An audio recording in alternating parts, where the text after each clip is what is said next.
Um, That Not might a novel by Kipling, but a novel by E.M. Forster, a very be famous novel about India, is 100 years old this year.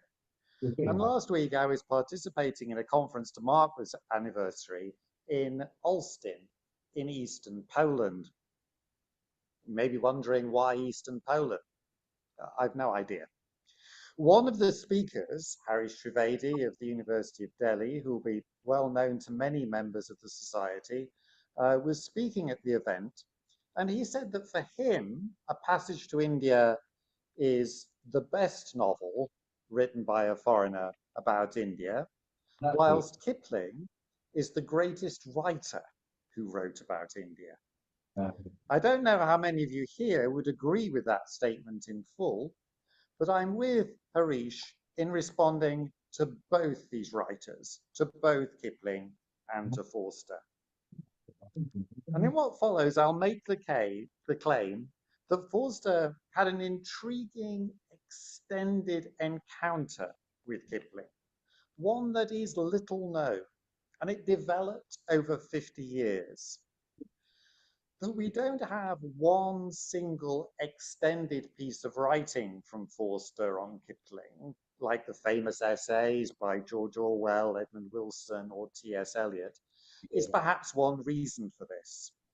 Also, many of Forster's responses were not published until long after his death, or they have lain in newspaper reviews um, uh, away from the eyes of a mass readership. Forster also did not believe in emphatic final statements. Rather than one's responses to people, to places, and to books and writing should develop over time. We should be open to the possibility that our views might well change. Now, Forster offers a number of responses to Kipling over time. Shifting and advancing should not surprise us.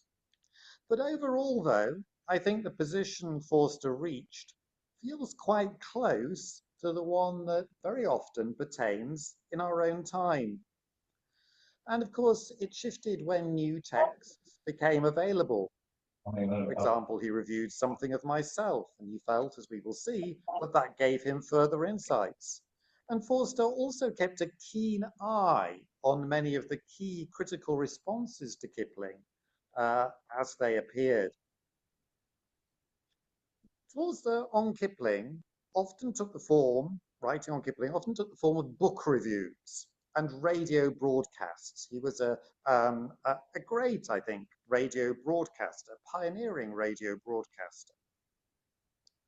But Forster does not feature rather, in Roger Lancelin Green's Rudyard Kipling, The Critical Heritage of 1971.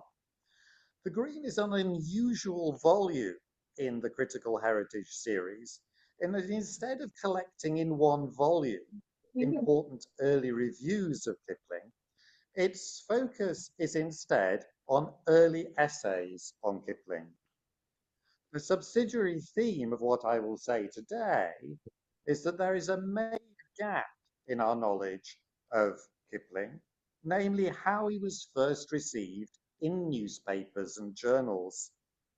The good news here is that the digitization of these publications in searchable form has made thinking about how Kipling gained his reputation a much more practical undertaking. It can now be done from in front of one's own computer rather than through many hours in inky newspaper archives. Though Forster on Kipling has been discussed a little by Rukan Advani in his E.M. Forster as critic, who first drew attention to many of the pieces I'll discuss here, then they were only accessible in manuscript. And to my knowledge, and this is rather characteristic of Kipling on modernist writers, we know of, I'd be very happy indeed to be corrected on this, no response by Rudyard Kipling to E.M. Forster and A Passage to India. My Main claim today is that Forster's A Passage to India is not, as has often been assumed, a novel that is at an angle to Anglo-India, Anglo-Indians and their culture. Uh, if he was such a writer, I would contend, A Passage to India would not have annoyed Anglo-Indians quite as much as it did. He knew, as the colloquial phrase has it, how to press their buttons. The novelist Paul Scott said that after the initial publication of A Passage to India, travelling Anglo-Indians, and I quote, threw copies overboard from the P&O into the Red Sea. It's a review of sorts, isn't it? They were disgusted at its treatment of their kind. A number of early commentators felt that Edward Thompson's writing, for example, in his novel An Indian Day, showed a deeper knowledge of India. By deeper, though, they often meant more sympathetic to Anglo-India. Passage to India intervenes by unsettling one of the key myths of Anglo-India, the stories they told themselves about the 1857 uprising. And it was also written by a writer who Forster, who responded deeply to the major writer of Anglo-India, Rudyard Kipling. This myth, the main myth, was that the British in India felt that rebellion was often imminent and that the British women in India were at risk and in need of safeguarding, especially from sexual assault. In her account of Anglo-Indian fiction, Nancy Paxton termed this the rape script, a story that was never far from the Anglo-Indian imagination. The plot of A Passage to India, of course, reverses this narrative. Forster's novel sees the charges of assault against the Indian doctor Aziz dropped when the British Adela Quested does not affirm her initial account of an assault in court. In A Passage to India, the Indian man has been falsely accused. Aziz is in fact the victim. Now, many see, interesting to know if this was your abiding impression, many see Rudyard Kipling and Ian Forster simply as opposites, as chalk and cheese. Kipling then becomes the one-dimensional Anglo-Indian champion of empire, and Forster a critic of colonialism, though one whose knowledge of India and the British in India had less depth. Kipling is seen as the Victorian imperialist, and Forster the 20th century modernist writer. However, these assertions crumble on closer inspection. Kipling and Forster were born a few days more than 13 years apart, so closer in date than I think many assume. And Kipling was, as we all know, writing into the new century's fourth decade. Forster had not committed to the end of British rule in India when he wrote A Passage to India. It's a mixed transitional text in its handling of colonialism. As Edward Said pointed out, the novel recirculates many colonial tropes, particularly in its representation of Indians as, for example, emotional or disorganized. In the published version of the novel, the reader never knows what happened to Adela in the Marabar Caves. Forster realized what could be gained by having an absence at the center of his plot. And it's hard to think of a more unsettling use of modernist symbolism than that found in A Passage to India. The major symbol of the cave signifies the very hollowing out and loss of meaning. Everything that happens in the cave, everything that's said in the cave comes back as boom.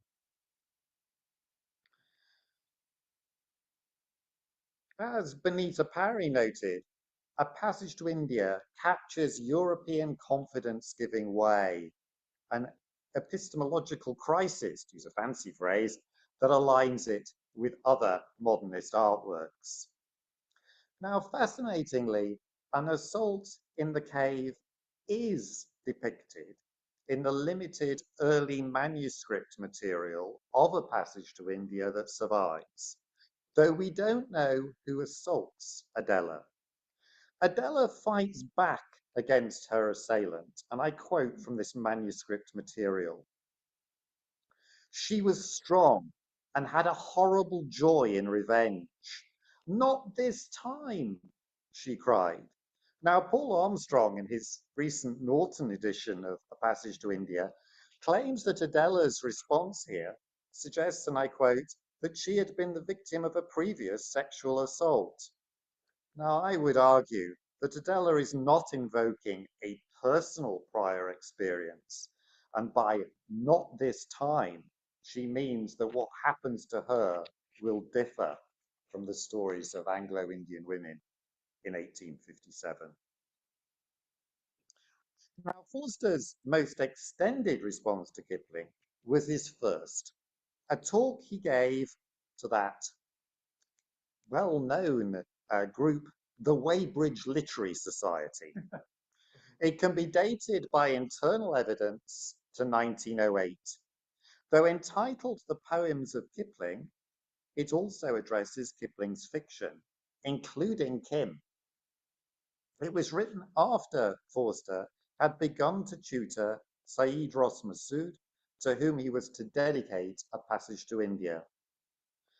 He began to tutor Masood in 1906, and it was not to be until 1912 that Forster began his first visit to India and started to write A Passage to India, a novel that was to take him a long time to finish.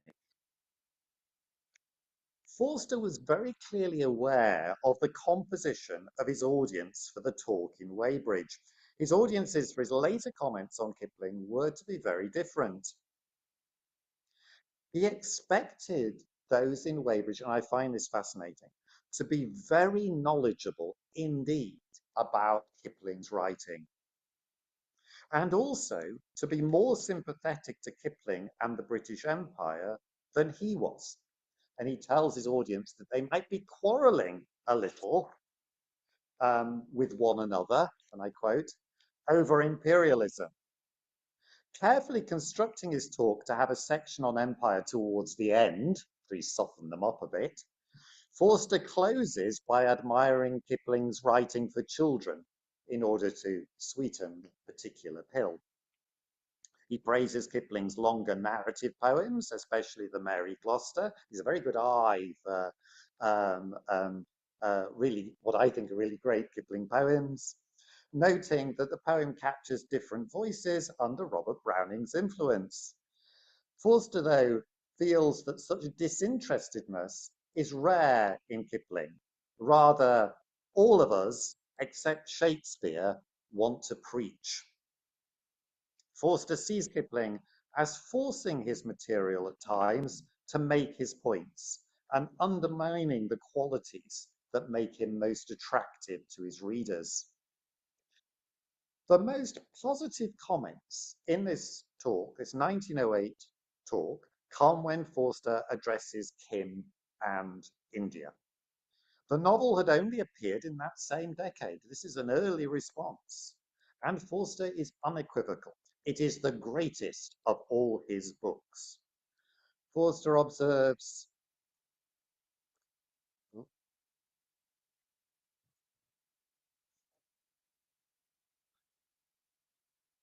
Working? yes, yes, it has. Yes, I have to do it on there to there. Yes, I found a way of doing it. Oh, no, yeah, yeah. Kim is Kipling. It's the one book that we must bear in mind when we're trying to estimate his genius, for it contains the spiritual standard by which all his developments must be measured. Mysticism, sweeping statements here, mysticism is the peculiar gift of India, and India has given it to Kipling as she gave it to his boy hero, Kim. Now, Harish Trivedi finds the claim that Kim, the novel, and Kim, the character, exhibit mysticism or the spiritual surprising.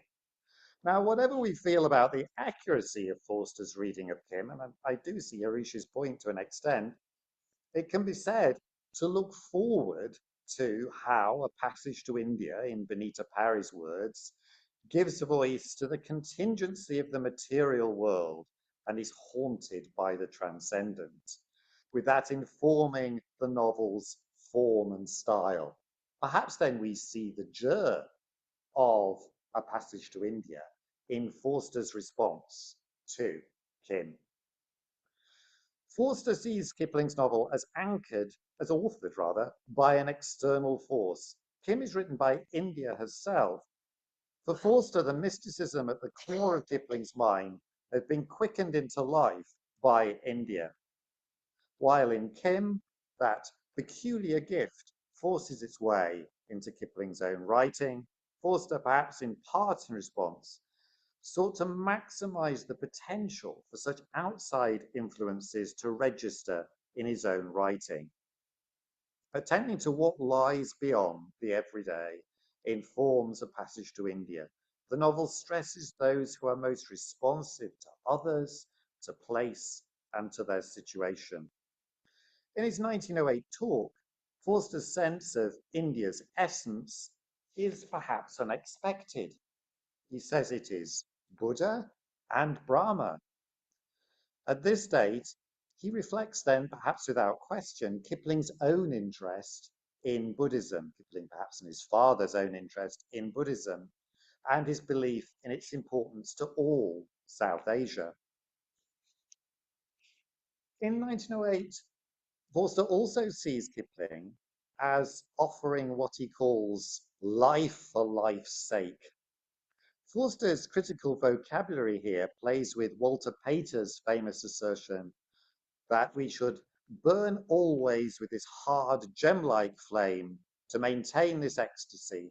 That is success in life, and the vitalist discourses that inform Anglophone modernism. Kipling's vitalism, however, Forster, takes the limited form of action, action, and always action.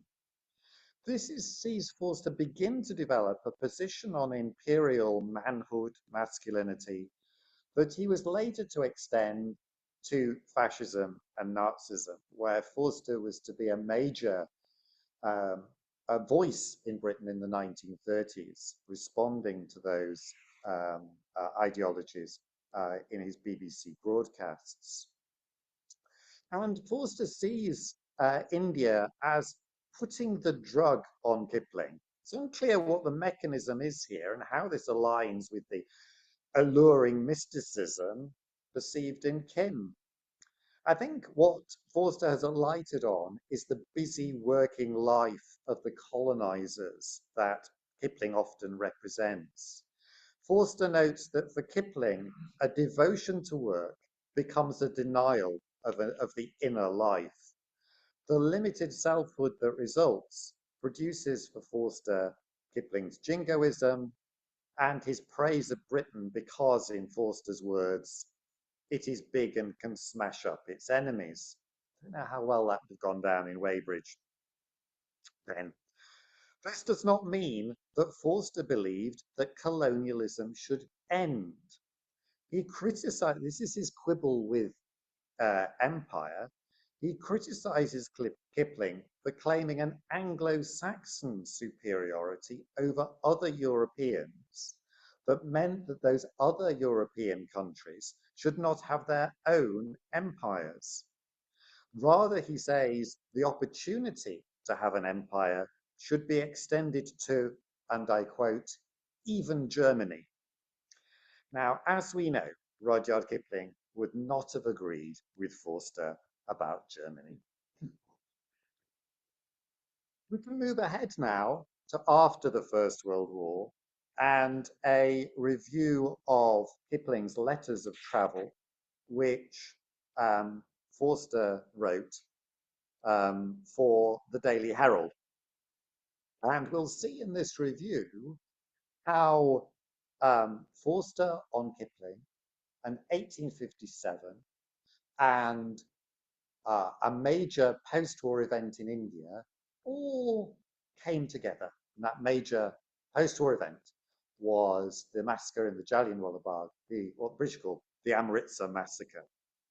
Now, this review was in the Daily Herald, and that paper, for those who don't know, was a mass circulation newspaper that supported the Labour Party and was aimed at ordinary readers. At this date, it was still under its founding editor, the Labour Party parliamentarian and future leader of the Labour Party, George Lansbury, as an aside, Angela's uncle. It seems that Forster had switched his own allegiance to Labour from the declining Liberal Party around the time the war ended. Now, the rest of the books of today and tomorrow page, not expecting you to read that, but this is this page, and this is where I want to emphasize this idea that seeing how these reviews fit in with the other reviews that were appearing can be just fascinating. So it's a whole page of book reviews, very interesting, very informative, dare I say it, rather better than the book review sections perhaps we get today. And in addition to adverts for a new play by D.H. Lawrence in Douglas Goldring's People's Theatre series, and a new book by E.D. Morel, the controversial and later live campaigner against Congo atrocities, there is a review by Viola Meynell, and one of the second volume of H.G. Wells's Outline of History, which itself contains an account of how Darwinism and Kiplingism are corrupting the empire. Now, Forster's review of Letters of Travel is in the third column. Viola Meynell's is in the second column.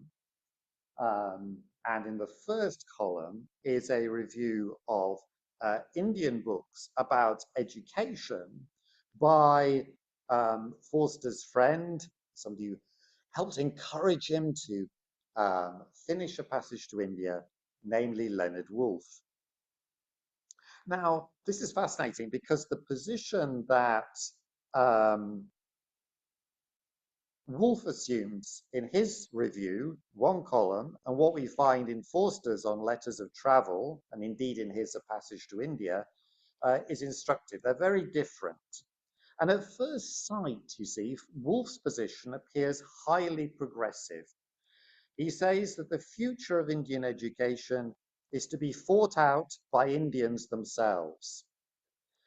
He says that the August 1917 pronouncement means that Indians can feel that though they will still have to fight against imperialism, it will be a winning fight.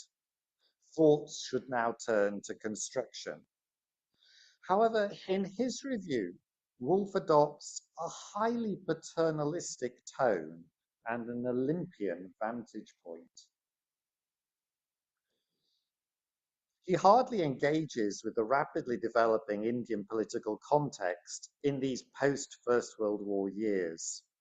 Welcoming the problem of national education in India by the Punjabi nationalist of long standing, Lajpat Rai, he sees the text as evincing a more mature and disinterested approach.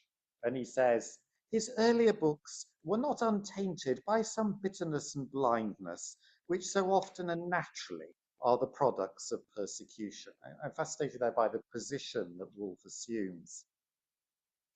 The understanding shown here at the end of this quotation does not wholly soften the initial part of the statement. Though Forster took time to come around to support Indian independence, A Passage to India differs from Woolf's confident self-positioning. The novel captures a crisis in European authority when it comes to knowing and judging other peoples and cultures. Woolf's review did not age well. Lajpat Rai was injured during a lathi charge by colonial police in Lahore during a non-violent protest he was leading against the Simon Commission, which had no Indian members, on the 30th of October 1928. The injuries hastened Lajpat Rai's death on the 17th of November that year. Now, Forster's review, in his column, shows a marked change of tone from his 1908 talk. His audience was likely to have more progressive views on empire than those attending the Weybridge Literary Society, though we don't know what they really thought.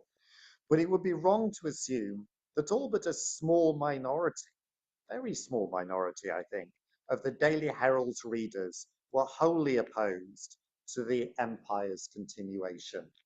The famous story here, and apologies if you already know it well, is that 1924, of course, 100 years since the passage to India, but it's also the 100th anniversary of the first minority Labour government.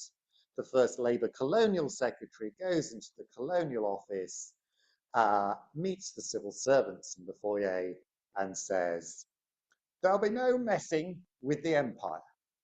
And the famous joke about this is that this was a promise by a politician that was kept. So it's not the case that just because it's in the Daily Herald, everybody who was reading it, and indeed the editor, were against the empire at this date. Really, that has to wait until 1945 and later. It seems that Forster, Forster, of course, had many fewer words to deploy than in an extended talk. But here, talking about letters of travel, he sees Kipling as a great genius. But again, he returns to this idea that he did not develop. And he sees him as getting stuck in a role of being an imperial prophet. Nevertheless, Forster is fascinated by the way Kipling deploys some apt and brilliant phrase in letters of travel. And it's very telling, I think, that Forster lights on this quality in Kipling. More than many of his fellow British modernists, Forster deployed memorable formulations that were intended to remain with his reader. The revisions made in manuscript show him carefully honing such phrases in the material we have, draft material we have from his novels.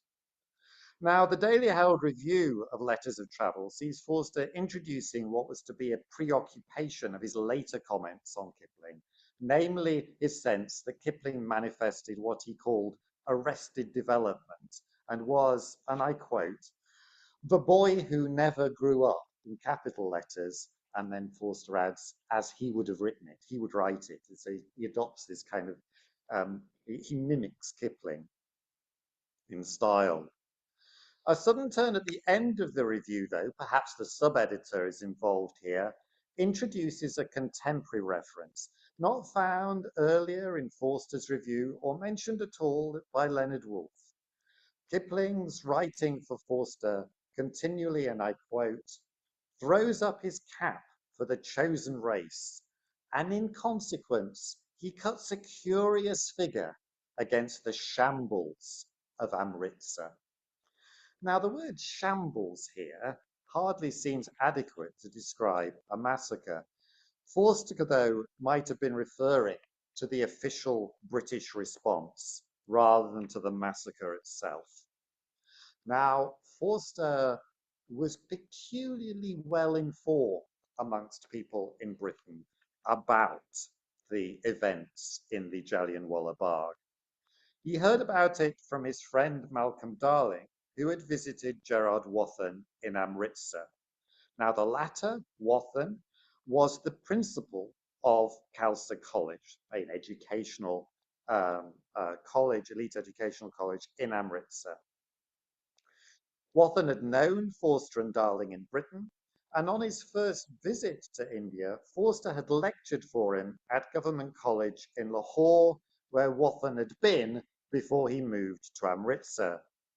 Wathen's liberal paternalist position meant that he was, like Cyril Fielding, the headmaster in A Passage to India, regarded with suspicion by other Anglo-Indians in government posts. In the immediate aftermath of the massacre, though, Wathen played a highly significant role in preventing further British violence. with considerable bravery, really, he got in a car, made a dash in the night time to the local regional military headquarters, and despite being treated by some suspicion by the senior officers there, managed to persuade them that they needed to calm things down in Amritsar. And Darling wrote to Forster on the 11th of July 1919 with a report of events. Now, the British did not want news of the massacre to get out. They wanted to control the story. So Forster got an early and full report of what had happened.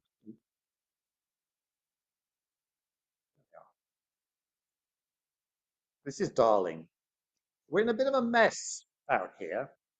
Racial hatred in towns, leaping in a twink, he means a twinkling, to pillage and murder. Murder too, of the most horrible kind. Then panic and cruelty, the two go together. One day in Amritsar, they shot down hundreds, mostly Zamindars, it means villagers there, there by religious hazard. I've seen the place, a death trap. 5 or 6 thousand there, the kernel of them thoroughly seditious, but the majority lookers on, mooching about as Zamindars do. Hunter infuriated general. I took 30 seconds to make up my mind, said he to Wappen, and then 1,500 rounds. God, it makes me sick to think of it. Yet I was told by my chief 10 days later, people at the club, in the hall, say you ought to be court-martialed for criticising. Darling was indeed to be charged with dereliction of duty for his actions during the unrest, but was later exonerated.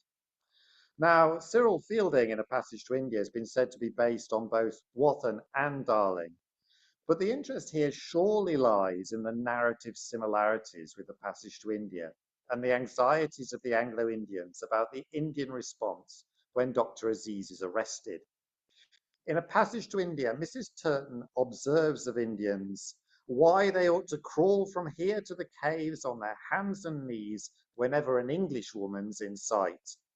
This echoes the occasion not long before the massacre in Amritsar, when some Indians were made to crawl in an Amritsar street, the Kucha Kurichan, as collective punishment for an assault on an English missionary and teacher, though her life was in fact saved by the intervention of other Indians.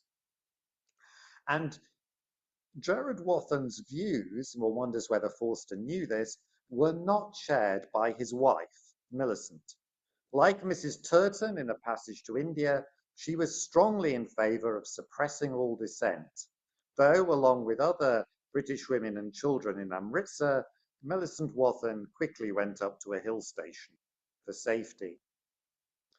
Now, standing behind these British anxieties in Amritsar in 1919, so what we see here is that the victims, who are actually those in the Jallianwala Bagh, um, these myths recast the idea, things that so that the victims are perceived as being potentially the British women. It's doing a lot of work for this story. And particularly British women in 1857 at Kanpur, now Kanpur, spelled differently. As the historian Kim A. Wagner has pointed out, British governance after the uprising was fraught with anxiety. He sees the British in India as guided by what he calls the mutiny motif. Any kind of internal unrest was perceived as having the potential to escalate exponentially and was accordingly dealt with as if a second mutiny had to be averted. The violent suppression of perceived threats was thus implicitly legitimized with reference to 1857.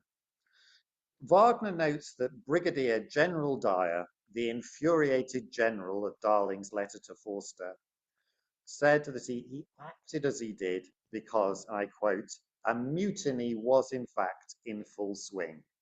It was not, for all that there was unrest at that time in the Punjab. As Wagner notes, the British effectively created their own nightmares and this proved to be the Achilles heel of the Raj. And as Rajnarayan Chandravarkar observed in his classic study, Imperial Power and Popular Politics, the mechanism was for the British to feel, and I quote, that they might be on the point of being overwhelmed and then respond with excessive force. So A Passage to India seeks to reverse the rape script. Paxton's phrase, the Indian accused of assault is found innocent and is the victim. And it also exposes what is, in essence, for Forster, an Anglo-Indian group panic, though they saw their response as entirely rational.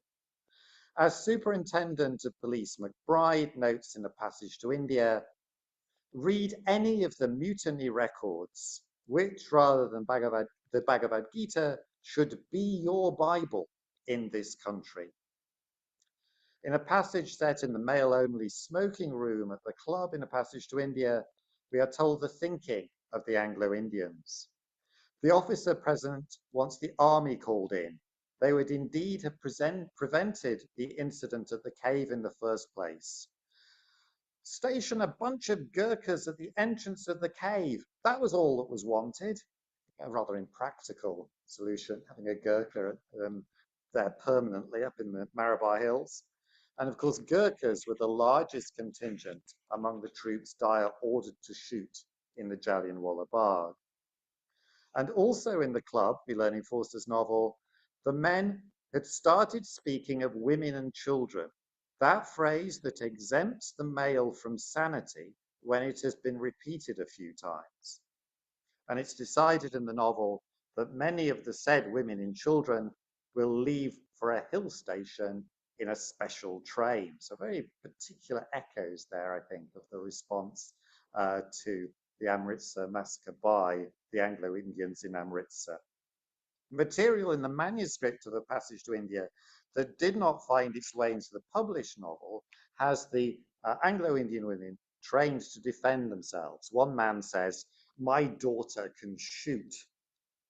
Now, I find this fascinating because some of the iconography of 1857, of course, had the women, when the Indians, they were here, they looked more like sort of Saracens, more like something from Crusader imagery than imagery, than Indians, coming into the domestic space, bringing chaos into the domestic space, the door off its hinges. And Mrs. Wheeler here, the wife of the much older British military commander in Kanpur, is killing, it looks as if, a number of these assailants, though she herself, if you look top right, is about to die. And this sense of being assailed in the domestic space, I think, is most strongly shown by the way that she braces herself against the Louis XV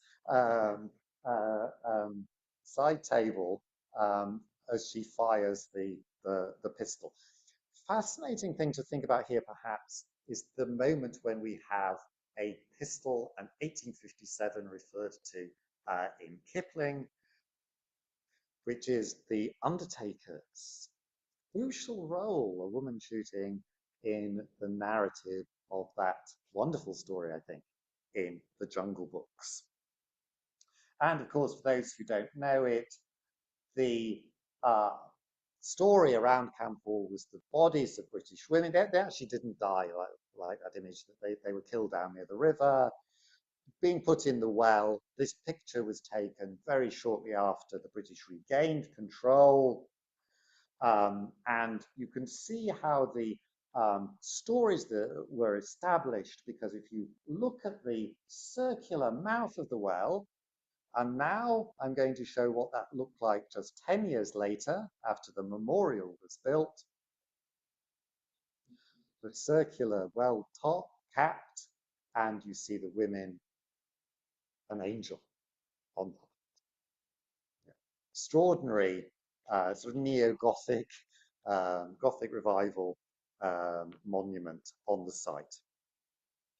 Okay, thought it'd be good to show those pictures. This does, though, leave a question about the proximity in Forster's review of Kipling, the perpetual schoolboy in Forster's view, and the massacre at Amritsar. Now, what was Kipling's take on these events? For some, Kipling and Dyer had the same views. In Shashi Tharoor's The Great Indian Novel of 1989, Tharoor, of course, an Indian parliamentarian, Dyer is renamed Colonel Rudyard in the novel's reworking of the massacre. That said, there's also in that novel another character, Professor Kipling, who loves India in his aloof way. Kipling was close to the editor of the Morning Post, and that newspaper raised money for Dyer when he was forced to retire. However, there is evidence that Kipling's support for Dyer was lukewarm, something that will not surprise, I think, readers of Kipling's Indian fiction. For example, in his great allegory of colonial governance On the City Wall, there are efforts to diffuse tensions and avoid the use of firearms, and certainly the artillery, which is brought up and readied for action, but not used.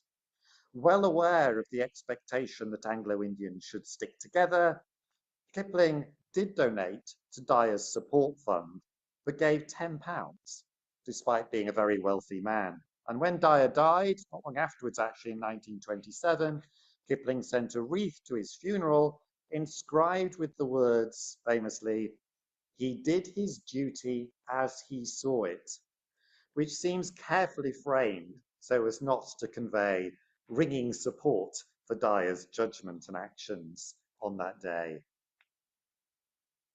Now, Forster continued to comment on Kipling after the publication of A Passage to India, and he reviewed Kipling's posthumously published memoir, Something of Myself, in 1937 in The Listener, which was then edited by Forster's close friend J.R. Ackerley, the author of Hindu Holiday. Forster augments his arrested development perspective on Kipling in that review. He relates it to Kipling's stress on the Freemasonry of work and what he describes as the cult of the job, and in particular, his commitment as a journalist, Kipling's commitment as a journalist to the facts. Now, Ronnie Hislop, in A Passage to India, becomes rigid and inflexible in his Anglo-Indian views when he becomes the increasingly busy city magistrate.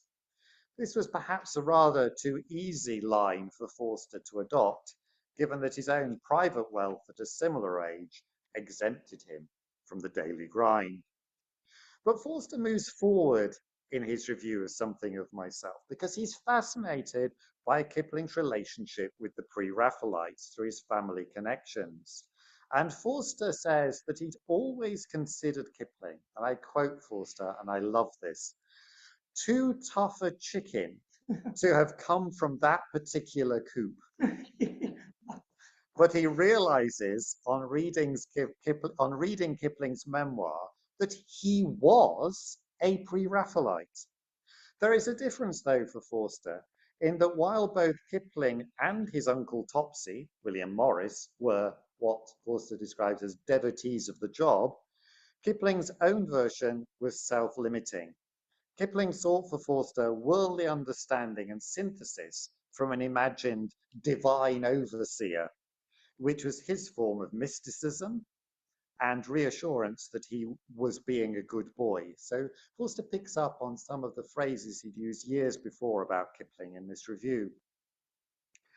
However, Forster notes that Kipling's loyalty to pursuing his craft, that pre-Raphaelite tenet he had learned early in life, into which in Something of Myself, Kipling associates with his demon, is what produced his best, most open and engaging writing.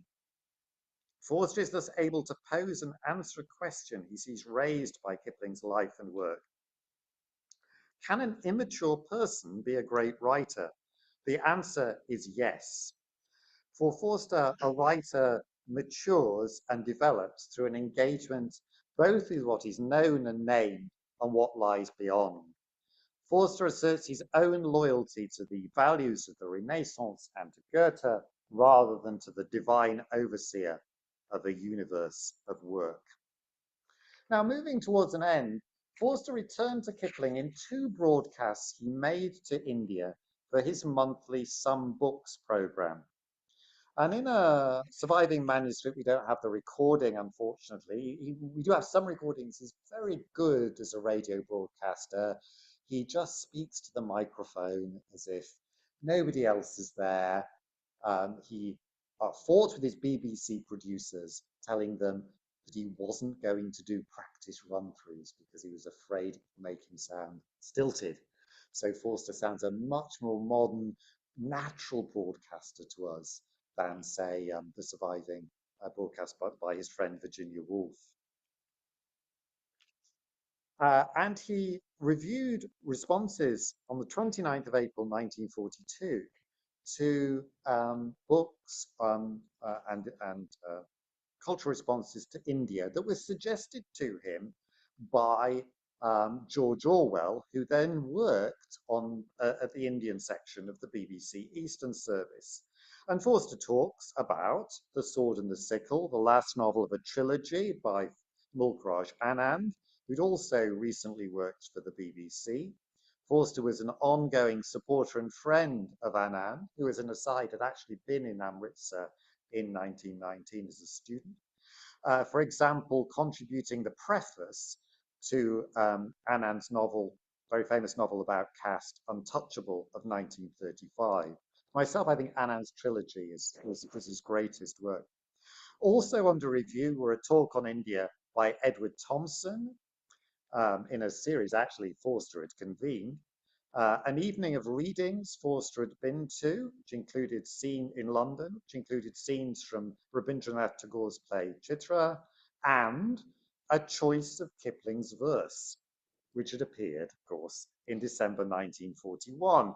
Edited by T.S. Eliot, it included a long introduction by the poet. Orwell had been clear to Forster, however, that K.L. Shelvanker's The Problem of India was not to be reviewed. Now, Shelvanker was to be a long-term correspondent based in London for the Hindu newspaper.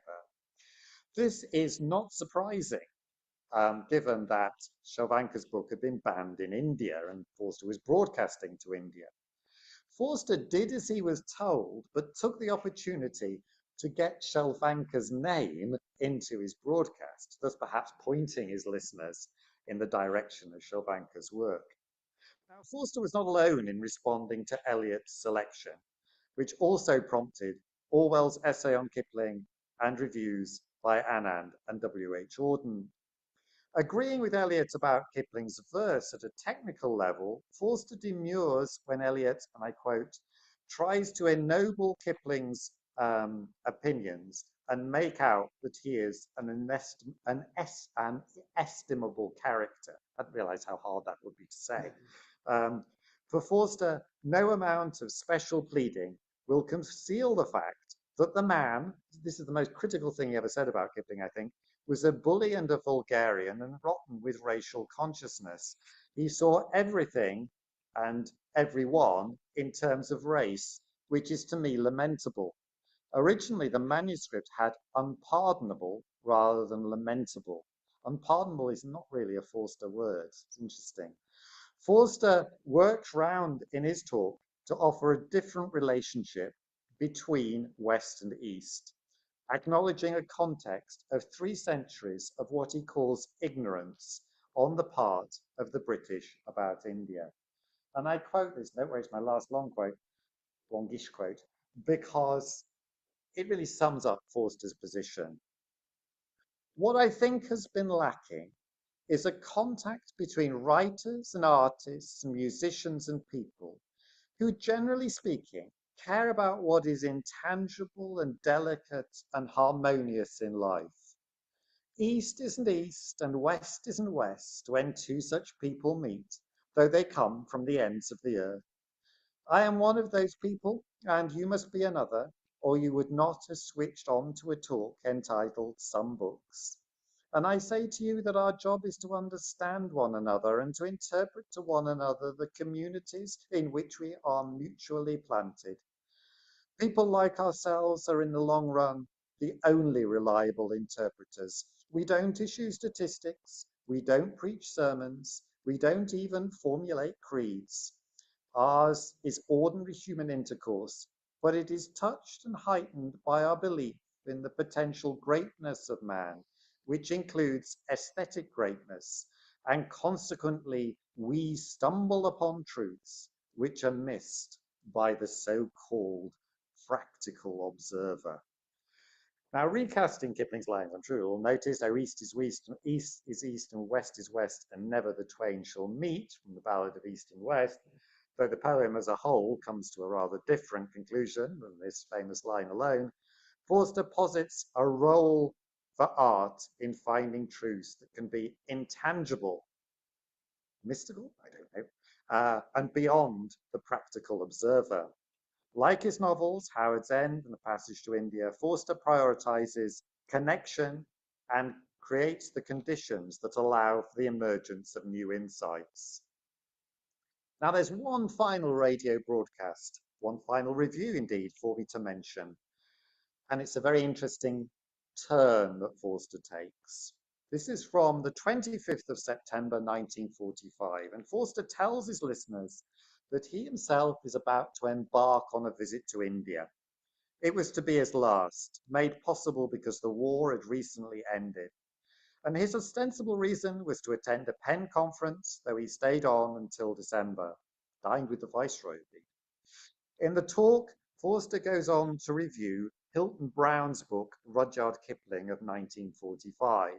I think that well known, maybe not, noting that um, Kipling also loved India, though I seldom recognize his emotion in my own. Now, Forster says in this review, again, Kipling was a great writer, but he calls him a conundrum. Forster has perhaps been worrying about this conundrum for decades by this point. And Forster then offers a baldly negative view of Kipling, but this serves as a springboard to what Hilton Brown's book has to offer. I don't myself like Kipling, though I appreciate his technical skill as an artist, his vigor, his color, and his occasional tenderness. His faults happen to get on my nerves. Mr. Hilton Brown certainly makes him more acceptable to me by emphasizing that he too had nerves. He was indeed a bundle of them. Forster then gallops through Hilton Brown's narrative with its emphasis on Kipling's American period before reaching the conclusion that if we think of Kipling not as a bully, but as a sensitive, maladjusted artist, we shall come nearer to the truth. To know all is to pardon all, though pardon is never the same as love. Forster reworks Thomas Aquinas' famous phrase towards the end of this quotation. Showing how alert he was to writing on Kipling, Forster takes the opportunity to point his listeners to what he calls an inspiring essay on Kipling in Edmund Wilson's The Wound and the Bow. Kipling's early experiences help account for the man and his writing, says Forster, and he concludes that while he doesn't think a psychological approach is, I quote, always profitable, it works in the case of Kipling. I have a little coda by way of final little paragraph. In his 1945, if this 1945 BBC talk suggests that Forster had finally resolved the conundrum of Rudyard Kipling, or got as far as years and energy allowed him to, after many encounters and engagements with twists and turns along the way, then a later comment suggests that there was in fact no such final resolution. Now, this late observation is found in a diary entry from early 1959 made by P.N. Furbank, Nick Furbank, who was later to write the most significant biography of Forster. They'd had lunch at the Reform Club, which was Forster's club, and Furbank went back home and wrote down a few things that Morgan had said over lunch, Morgan being Forster's first name. Aged 80, Forster was clearly still fascinated by Kipling, though he felt that he'd failed to convey what interested him in Kipling to Indian audiences. Morgan, the other day, said that Kipling was one of the few people he deeply regretted not having known. He'd lectured on him admiringly in India, and his audience, though polite, hadn't believed a word of it. They knew it could not be true of that monolithic imperialist. And this speaks, I think, to Forster's long journey with Rudyard Kipling. And though these Indian lectures do not seem to survive, perhaps they're the ones he gave for Wathen's students, it tells us that among his responses to Kipling, Forster had tried hard, though he felt he'd failed, to take Kipling on a passage to Indians. Thank you very much indeed.